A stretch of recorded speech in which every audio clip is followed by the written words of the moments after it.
ہمارے خداوند یسوع کی انجیل مقدس لوکا کے مطابق اس کا 14واں باب 15 سے 24 آیات تک۔ اس وقت مہمانوں میں سے کسی ایک نے یسوع سے کہا کہ مبارک ہے وہ جو خدا کی بادشاہی میں روٹی کھائے گا۔ اس پر یسوع نے اس سے کہا کہ کسی شخص نے بڑی ضیافت کر کے بطیروں کو دعوت دی، اور ضیافت کے وقت اس نے اپنے غلام کو بھیجا تاکہ بلائے ہوں سے کہے کہ آؤ، اب سب کچھ تیار ہے۔ اس پر وہ سب مل کر عذر کرنے لگے۔ پہلے نے اس سے کہا کہ میں نے کھیت مول لیا ہے، ضرور ہے کہ جا کر اسے دیکھوں۔ میں عرض کرتا ہوں کہ مجھے معذور رکھ۔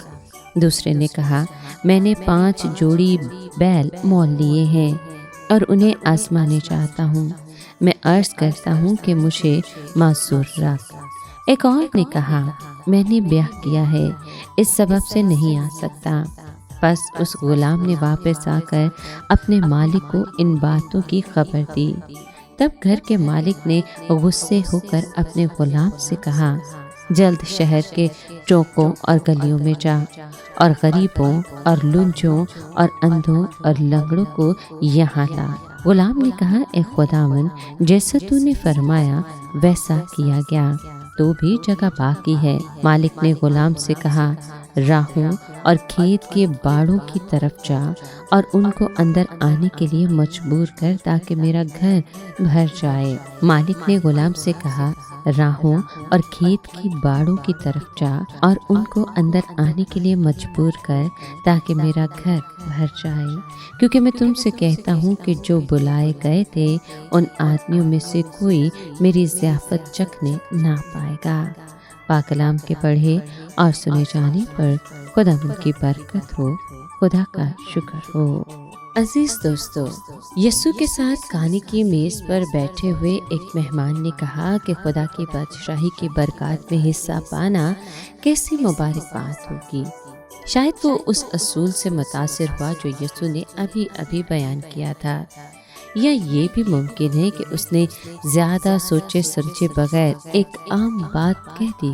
کچھ بھی ہو، خداوند نے جواب دیا کہ خدا کی بادشاہی میں کھانا کھانا بے شک بڑی مبارک بات ہے، مگر افسوس کی بات یہ ہے کہ جو بلائے گئے ہیں وہ اس دعوت کو قبول نہ کرنے کے لیے متعدد بیوقوفانہ عذر اور بہانے کرتے ہیں۔ پھر خداوند نے ایک تمثیل بیان کی جس میں ایک شخص خدا کی تصویر پیش کرتا ہے۔ اس شخص نے بڑی ضیافت تیار کی اور بہت سے لوگوں کو بلایا۔ جب کھانا تیار ہو گیا تو اس نے اپنے نوکر کو بھیجا کہ تمام بلائے ہوئوں کو اطلاع کرے کہ سب کچھ تیار ہے۔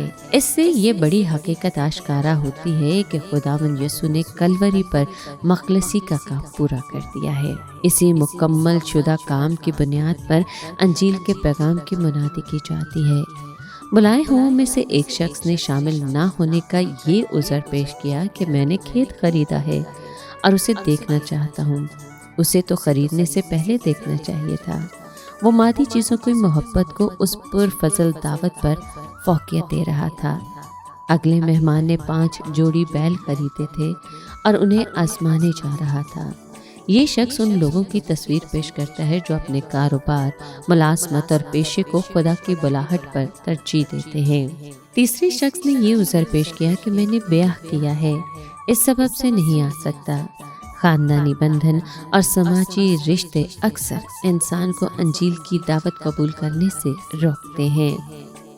جب اس نوکر نے آ کر اپنے مالک کو اطلاع دی کہ ہر طرف سے دعوت کو رد کیا جا رہا ہے، تو مالک نے نوکر کو شہر کے بازاروں اور کوچوں میں بھیجا کہ غریبوں، لنچوں، اندھوں اور لنگڑوں کو بلا لائے۔ شاید جن کو پہلے بلایا گیا تھا وہ یہودی قوم کے لیڈروں کی مثال ہیں۔ جب انہوں نے خوشخبری کو رد کر دیا تو خدا نے یہ خوشخبری یروشلم شہر کے عام لوگوں کو بھیج دی۔ بہت سے لوگوں نے اس بلاہٹ کو قبول کیا، مگر مالک کے گھر میں اب بھی جگہ باقی تھی۔ چنانچہ مالک نے نوکر کو کہا کہ سڑکوں اور کھیت کی باڑوں کی طرف جا اور لوگوں کو مجبور کر کے لا۔ بلا شبہ یہ اس بات کی تصویر ہے کہ خوشخبری غیر قوموں کو بھیجی گئی، اور یہ بھی کہ ان کو ہتھیاروں کی قوت سے مجبور نہیں کرنا بلکہ دلیل اور منطق کی قوت سے ایسا کرنا تھا۔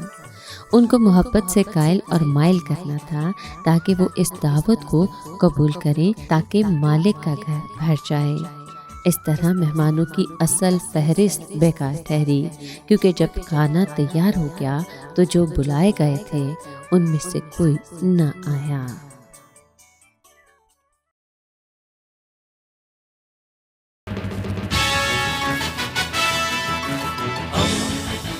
دوستی کا پیمبر، ریڈیو ویریتاس ایشیا۔